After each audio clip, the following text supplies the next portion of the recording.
কষ্টের একটা গল্প। একটা ছেলে আর একটা মেয়ে 2 বছর রিলেশন করার পর হঠাৎ একদিন মেয়েটা ছেলেটাকে বলল, আচ্ছা একটা কথা বলি।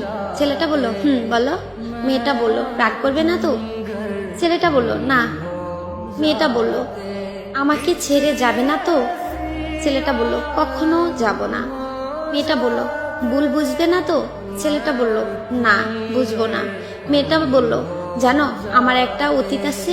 ছেলেটা বলল, কি সেটা? মেয়েটা বলল, আমাকে রেপ করা হয়েছে। ছেলেটা বলল, কি? মেয়েটা কেঁদে কেঁদে বলল, এবার তুমি আমায় খারাপ ভেবে হয়তো আমাকে ছেড়ে চলে যাবে। ছেলেটা মেয়েটাকে অনেক জোরে একটা থাপ্পড় দিল।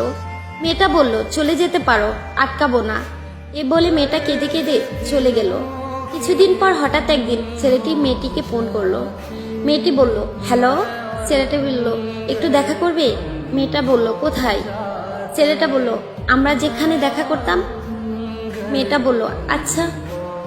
ছেলেটি আগে থেকে এসে মেয়েটির জন্য অপেক্ষা করতেছে। কিছুক্ষণ পর মেয়েটি আসলো। মেয়েটি বলল, কিসের জন্য আসতে বলছো? ছেলেটি বলল, চোখ বন্ধ করো। মেয়েটি বলল, কেন? ছেলেটা বলল, এত প্রশ্ন করো কেন?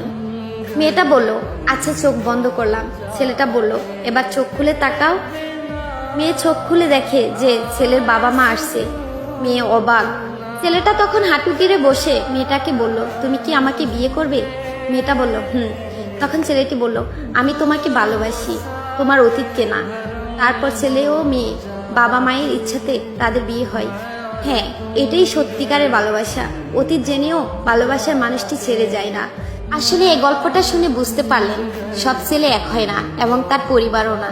ভালোবাসতে জানলে ভালোবাসে সুন্দরবন। ভালোবাসো মন থেকে।